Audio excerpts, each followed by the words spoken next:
ಮಿತ್ರರೇ ನಮಸ್ಕಾರ. ಮಿತ್ರರೇ, ಲೋಕಸಭೆಯಲ್ಲಿ ಮತ್ತೊಂದು ಮಹತ್ವದ ಮಸೂದೆ ಮಂಡನೆಯಾಗಿದೆ. ಅದು ನರೇಂದ್ರ ಮೋದಿ ಅವರ ಕನಸಿನ ಕೂಸಾದಂತಹ ಒನ್ ನೇಷನ್ ಒನ್ ಎಲೆಕ್ಷನ್, ಒಂದು ದೇಶ ಒಂದು ಚುನಾವಣೆ. ನರೇಂದ್ರ ಮೋದಿ ಅವರು ಕಳೆದ ಕೆಲ ವರ್ಷಗಳಿಂದ ನಿರಂತರವಾಗಿ ಇದನ್ನು ಪ್ರತಿಪಾದಿಸ್ತಾ ಬಂದಿದ್ರು. ಅಂತಿಮವಾಗಿ ಇದು ಲೋಕಸಭೆಯಲ್ಲಿ ಮಂಡನೆಯಾಗಿದೆ. ಮಸೂದೆ ಏನೋ ಮಂಡನೆಯಾಗಿದೆ, ಆದರೆ ಅದು ಪಾಸ್ ಆಗಿಲ್ಲ. ಅಂದ್ರೆ ಕಾನೂನಾಗಿ ಅದು ಜಾರಿಗೊಳ್ತಾ ಇಲ್ಲ. ಕಾರಣ ಏನು ಕೇಳಿದ್ರೆ, ಈ ಮಸೂದೆ ಪಾಸ್ ಆಗಬೇಕಾದ್ರೆ 2/3 ಬಹುಮತ ಬೇಕಾಗಿತ್ತು. ಕೇಂದ್ರ ಸರ್ಕಾರಕ್ಕೆ ಆ ಬಹುಮತ ಇಲ್ಲ. ಹಾಗಂತ ಮಸೂದೆ ಪಾಸ್ ಆಗಿಲ್ಲ ಅಂತಂದ ಮೇಲೆ ಅದನ್ನೇನು ಕೈ ಬಿಟ್ಟಿಲ್ಲ. ಬದಲಾಗಿ ಅದನ್ನ ಈ ಹಿಂದೆ ವಕಫ್ ಮಸೂದೆಯನ್ನು ಹೇಗೆ ಜಾಯಿಂಟ್ ಪಾರ್ಲಿಮೆಂಟರಿ ಕಮಿಟಿಗೆ ವಹಿಸಿದ್ರೋ ಅದೇ ರೀತಿಯಾಗಿ ಇದನ್ನೂ ಕೂಡ ಜೆಪಿಸಿಗೆ ವಹಿಸಲಾಗಿದೆ.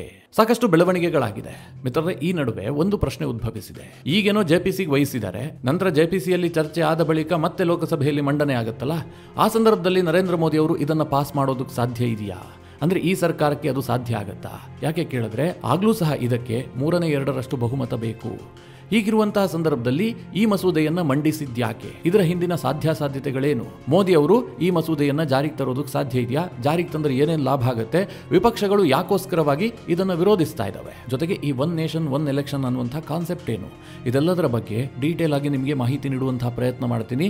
ನೀವು ಈ ವಿಡಿಯೋನ ಕೊನೆವರೆಗೂ ಮಿಸ್ ಮಾಡದೆ ನೋಡಿ. ಇವತ್ತು ಮಿತ್ರರೇ, ಲೋಕಸಭೆಯಲ್ಲಿ ಅರ್ಜುನ್ ರಾಮ್ ಮೇಘವಾಲ್, ಕೇಂದ್ರದ ಕಾನೂನು ಸಚಿವರು, ಇವರು ಲೋಕಸಭೆಯಲ್ಲಿ ಅತ್ಯಂತ ಮುಖ್ಯವಾದಂತಹ ಒನ್ ನೇಷನ್ ಒನ್ ಎಲೆಕ್ಷನ್ ಮಸೂದೆಯನ್ನ ಮಂಡನೆ ಮಾಡಿದ್ರು. ಇದು ನಮ್ಮ ಸಂವಿಧಾನಕ್ಕೆ ಬದಲಾವಣೆ ತರಬೇಕಾದಂತಹ ಮಸೂದೆ ಆದ ಕಾರಣದಿಂದಾಗಿ ಈ ಪ್ರಸ್ತಾವನೆಗೆ ಪರ ವಿರೋಧ ನಿಲುವನ್ನು ತೆಗೆದುಕೊಳ್ಳುವುದಕ್ಕೆ ವಿಪಕ್ಷಗಳಿಗೂ ಕೂಡ ಸ್ಪೀಕರ್ ಅವಕಾಶ ಕೊಟ್ಟರು. ಮಿತ್ರರೇ, ಸಹಜವಾಗಿ ನಿಮಗೆ ಗೊತ್ತು, INDIA ಕೂಟದ ಎಲ್ಲ ಪಕ್ಷಗಳು ಕೂಡ ಇದನ್ನು ವಿರೋಧಿಸಿದ್ವು. ಮುಖ್ಯವಾಗಿ ಸಮಾಜವಾದಿ ಪಕ್ಷ, ಕಾಂಗ್ರೆಸ್ ಪಕ್ಷ, TMC, DMK, ಎಡಪಕ್ಷಗಳು, MIM, ಹೀಗೆ ಎಲ್ಲಾ ವಿಪಕ್ಷಗಳು ಕೂಡ ಇದಕ್ಕೆ ತೀವ್ರವಾಗಿ ವಿರೋಧಿಸಿದ್ವು. ಆದರೆ ಈ ಮಸೂದೆಯ ಪರವಾಗಿ BJP, TDP, ಶಿವಸೇನಾ, JDU ಇವರೆಲ್ಲರೂ ಕೂಡ ಬೆಂಬಲವನ್ನು ಸೂಚಿಸಿದ್ರು. ನಾವು ಈ ಮಸೂದೆಯ ಪರವಾಗಿದ್ದೀವಿ ಅಂತ ಅವರು ಘೋಷಣೆ ಮಾಡಿದ್ರು. ಅಂತಿಮವಾಗಿ ಏನಾಯ್ತು? ಸರ್ಕಾರಕ್ಕೂ ಕೂಡ ಗೊತ್ತಿತ್ತು ಇವತ್ತೇ ಕಾನೂನನ್ನ ಪಾಸ್ ಮಾಡೋದಕ್ಕೆ ಸಾಧ್ಯ ಇಲ್ಲ. ಯಾಕೆ ಅಂತಂದ್ರೆ 2/3 ಮೆಜಾರಿಟಿ ಇಲ್ಲ.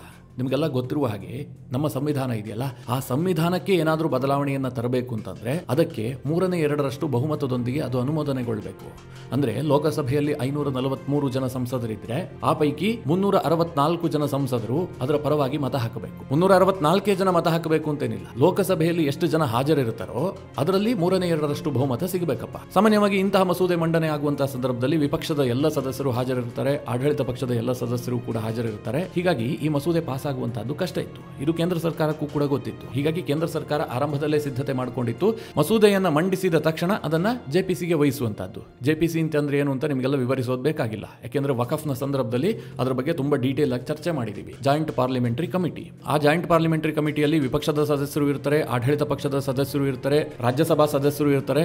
ಎಲ್ಲರನ್ನೂ ಒಳಗೊಂಡಂತಹ ಒಂದು ಸಮಿತಿ ರಚನೆ ಆಗುತ್ತೆ. ಅದರಲ್ಲಿ ಈ ಮಸೂದೆಯ ಬಗ್ಗೆ, ಅಂದ್ರೆ ಅದರ ಸಾಧಕ ಬಾಧಕ ಏನು, ಅದರ ಬಗ್ಗೆ ಸುದೀರ್ಘವಾಗಿ ಚರ್ಚೆ ಆಗುತ್ತೆ. ಅದರಲ್ಲಿ ಏನಾದರೂ ಬದಲಾವಣೆಯನ್ನ ತರಬೇಕಾ? ಈಗ ಕೇಂದ್ರ ಸರ್ಕಾರ ಏನೊಂದು ಕಾನೂನನ್ನ ರೂಪಿಸಿರುತ್ತೆ, ಅದರಲ್ಲಿ ಏನೇನು ಬದಲಾವಣೆ ಆಗಬೇಕು, ಅದೆಲ್ಲದರ ಕುರಿತಾಗಿ ಜೆಪಿಸಿಯಲ್ಲಿ ಚರ್ಚೆ ಆಗುತ್ತೆ. ಅಂತಿಮವಾಗಿ ಸರ್ಕಾರ ಹೇಳುತ್ತೆ ಈ ಮಸೂದೆಯನ್ನು ಕೂಡ ಜೆಪಿಸಿಗೆ ಒಪ್ಪಿಸೋದಕ್ಕೆ ನಾವು ಸಿದ್ಧ ಇದ್ದೀವಿ ಅಂತ. ಆದ್ರೆ ವಿಪಕ್ಷಗಳು ಇದಕ್ಕೂ ಕೂಡ ಸಿದ್ಧ ಇರಲಿಲ್ಲ. ಅವ್ರೇನ್ ಕೇಳಿದ್ರು? ಡಿವಿಷನ್ ಕೇಳಿದ್ರು. ಈ ಡಿವಿಷನ್ ಅಂತಂದ್ರೆ ಸಾಮಾನ್ಯವಾಗಿ ಮಿತ್ರರೇ, ಸಂಸತ್ನಲ್ಲಿ ಯಾವುದಾದ್ರೂ ಮಸೂದೆ ಮಂಡನೆ ಆದಂತಹ ಸಂದರ್ಭದಲ್ಲಿ ಅದಕ್ಕೆ ಧ್ವನಿಮತದ ಅಂಗೀಕಾರ ಸಿಗುತ್ತೆ. ಯಾಕೆಂತಂದ್ರೆ ಸರ್ಕಾರಕ್ಕೆ ಬಹುಮತ ಇರುತ್ತಲ್ವಾ, ಈ ಸಂದರ್ಭದಲ್ಲಿ ಅದು ಬಹುಮತದಿಂದ ಪಾಸ್ ಆಗಿದೆ ಅಂತ ಸ್ಪೀಕರ್ ಧ್ವನಿಮತದ ಮೂಲಕ ಅಂಗೀಕಾರ ಮಾಡ್ತಾರೆ. ಆದ್ರೆ ಇದನ್ನ ಧ್ವನಿಮತದಲ್ಲಿ ಅಂಗೀಕಾರ ಮಾಡೋದಕ್ಕೆ ವಿಪಕ್ಷಗಳು ಒಪ್ಪಿಕೊಂಡಿಲ್ಲ. ಡಿವಿಷನ್ ಬೇಕು, ಅಂದ್ರೆ ಮತದಾನದ ಮೂಲಕ ಇದಾಗಬೇಕು ಅಂತ ವಿಪಕ್ಷಗಳು ಬೇಡಿಕೆ ಇಟ್ವು. ಮೊದಲ ಬಾರಿಗೆ ಎಲೆಕ್ಟ್ರಾನಿಕ್ ವೋಟಿಂಗ್ ಮೂಲಕವಾಗಿ ಲೋಕಸಭೆಯಲ್ಲಿ ಮತದಾನ ನಡೆಸಲಾಯಿತು. ಈ ಸಂದರ್ಭದಲ್ಲಿ ಮಿತ್ರರೇ, ಈ ಮಸೂದೆಯನ್ನ ಜೆಪಿಸಿಗೆ ಒಪ್ಪಿಸಬೇಕು ಅಂತ ಹೇಳಿ 269 ಮತಗಳು ಬಂದ್ರೆ, ಇದರ ವಿರುದ್ಧವಾಗಿ ಜೆಪಿಸಿಗೆ ಒಪ್ಪಿಸೋದು ಬೇಡ, ಇದನ್ನು ಇಲ್ಲಿಗೆ ಕೈ ಬಿಡಬೇಕು ಅಂತ ಹೇಳಿ 198 ಮತಗಳು ಬಂದವು. ಹೀಗಾಗಿ ಬಹುಮತ 269 ಆದ್ರಿಂದ ಇದನ್ನ ಜೆಪಿಸಿಗೆ ಒಪ್ಪಿಸುವಂತಹ ನಿರ್ಧಾರಕ್ಕೆ ಸರ್ಕಾರ ಬಂದಿದೆ. ಮುಂದೆ ಸ್ಪೀಕರ್ ಒಂದು ಜೆಪಿಸಿಯನ್ನು ರಚನೆ ಮಾಡಿ ಈ ಮಸೂದೆಯನ್ನ ಜೆಪಿಸಿಗೆ ವಹಿಸ್ತಾರೆ. ಈಗಿರುವಂತಹದ್ದು ಪ್ರಶ್ನೆ ಏನು ಕೇಳಿದ್ರೆ, ಈ ಒನ್ ನೇಷನ್ ಒನ್ ಎಲೆಕ್ಷನ್ ಇದೆಯಲ್ಲ, ಇದು ಪಾಸ್ ಆಗುವಂತ ಸಾಧ್ಯತೆ ಇದೆಯಾ? ಜೆಪಿಸಿಯಲ್ಲೇನೋ ಚರ್ಚೆ ಆಗುತ್ತೆ, ವಿಪಕ್ಷಗಳು ಅಡ್ಡಿಪಡಿಸ್ತವೆ, ಆನಂತರ ಇದು ಮತ್ತೆ ಲೋಕಸಭೆಯಲ್ಲಿ ಅಂತಿಮವಾದಂತಹ ಮಸೂದೆ ಮಂಡನೆ ಆಗುತ್ತೆ. ಇದಕ್ಕೆ ಇನ್ನೊಂದು 6 ತಿಂಗಳು ಬೇಕಾಗಬಹುದು ಅಥವಾ 1 ವರ್ಷ ಬೇಕಾಗಬಹುದು. ಆ ಸಂದರ್ಭದಲ್ಲಿ ಬಿಜೆಪಿಗೆ 2/3 ಬಹುಮತ ಸಿಗೋದಕ್ಕೆ ಹೇಗೆ ಸಾಧ್ಯ? ನೀವು ಹೇಗೆ ಲೆಕ್ಕಾಚಾರ ಹಾಕಿದ್ರೂ ಕೂಡ NDAದ ನಂಬರ್ಸ್ 300 ದಾಟೋದಿಲ್ಲ.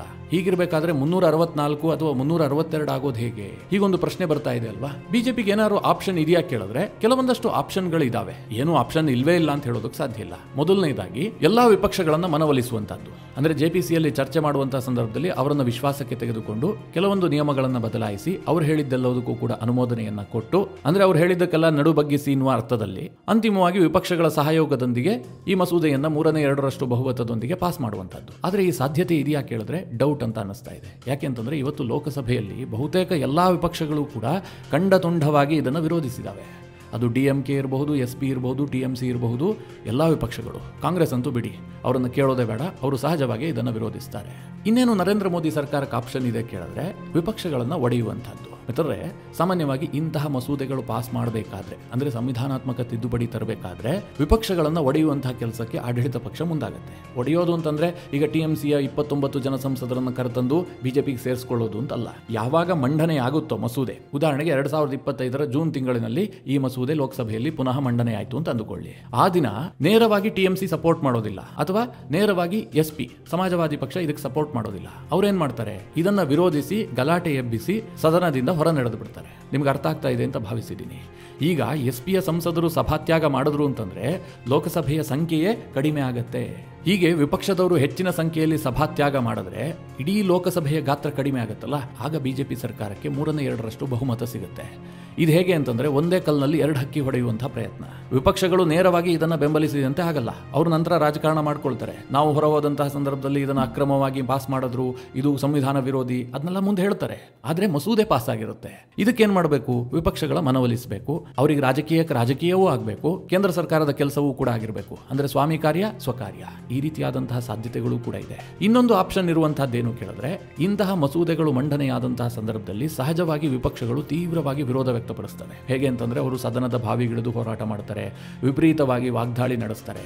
ಇಂತಹ ಸಂದರ್ಭದಲ್ಲಿ ಸ್ಪೀಕರ್ಗೊಂದು ಅವಕಾಶ ಇರುತ್ತೆ, ವಿಪಕ್ಷದ ಸದಸ್ಯರನ್ನ ಅಮಾನತು ಮಾಡುವಂತದ್ದು. ಅಂದ್ರೆ ಒಂದು 4 ದಿನ 5 ದಿನಕ್ಕೋಸ್ಕರವಾಗಿ ಹೆಚ್ಚಿನ ಸಂಖ್ಯೆಯಲ್ಲಿ ಸಂಸದರನ್ನ ಅಮಾನತು ಮಾಡುವಂಥದ್ದು.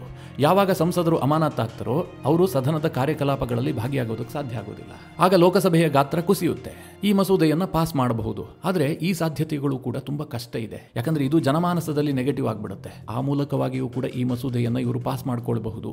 ಆದ್ರೆ ಇದೆಲ್ಲವೂ ಕೂಡ ತುಂಬಾ ಕಠಿಣ ಹಾದಿ.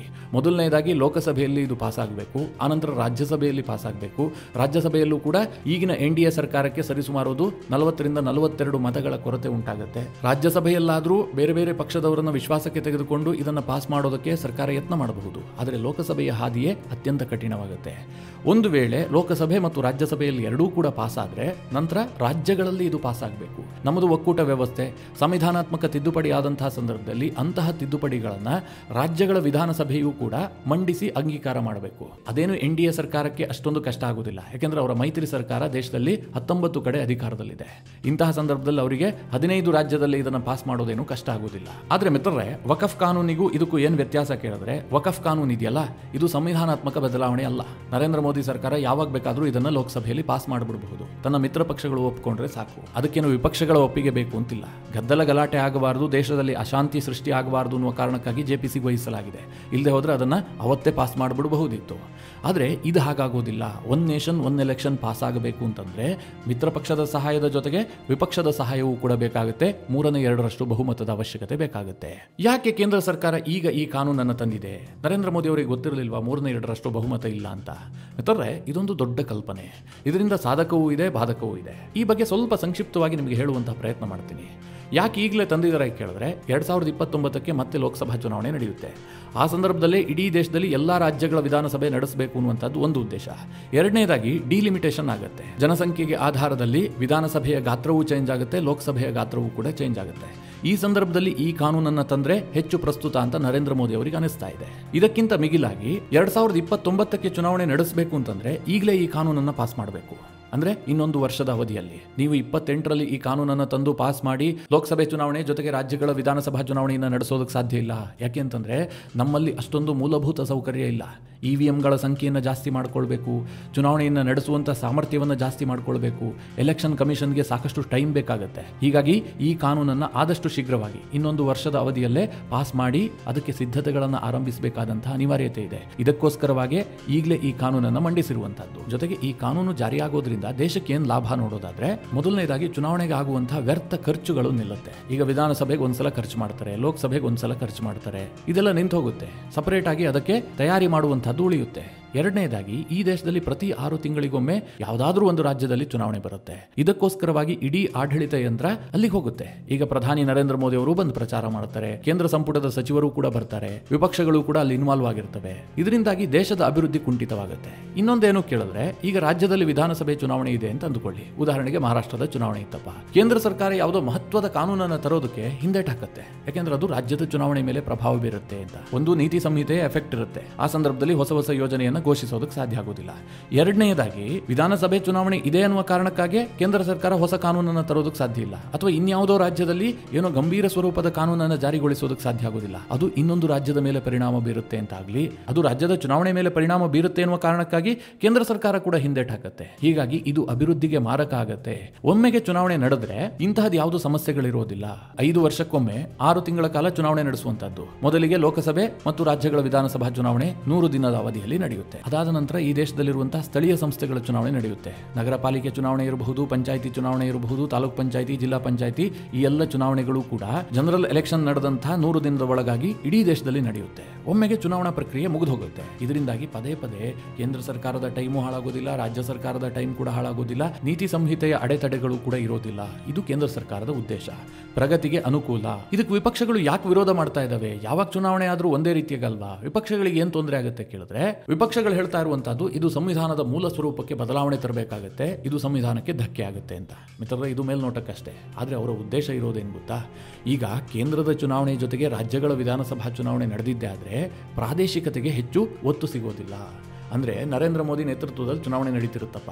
ಆಗ ರಾಜ್ಯದಲ್ಲೂ ಮತ ಹಾಕುವವರು ಲೋಕಸಭೆಯಲ್ಲಿ ನಾನು ಬಿಜೆಪಿಗೆ ಹಾಕ್ತೀನಿ, ರಾಜ್ಯದಲ್ಲಿ ಸಿದ್ದರಾಮಯ್ಯಗೆ ಹಾಕ್ತೀನಿ ಅಂತ ಯೋಚನೆ ಮಾಡೋದಿಲ್ಲ. ಅವರು ಒಂದೇ ಕಡೆ ಮತ ಹಾಕ್ಬಿಡ್ತಾರೆ. ಎಲ್ಲ ಓಟುಗಳು ಮೋದಿಗೆ ಹೋಗ್ಬಿಡುತ್ತೆ ಅಥವಾ ಬಿಜೆಪಿಗೆ ಲಾಭ ಆಗ್ಬಿಡುತ್ತೆ. ಇದಕ್ಕಿಂತ ಹೆಚ್ಚಾಗಿ ರಾಷ್ಟ್ರೀಯ ಪಕ್ಷಗಳಿಗೆ ಲಾಭ ಆಗುತ್ತೆ.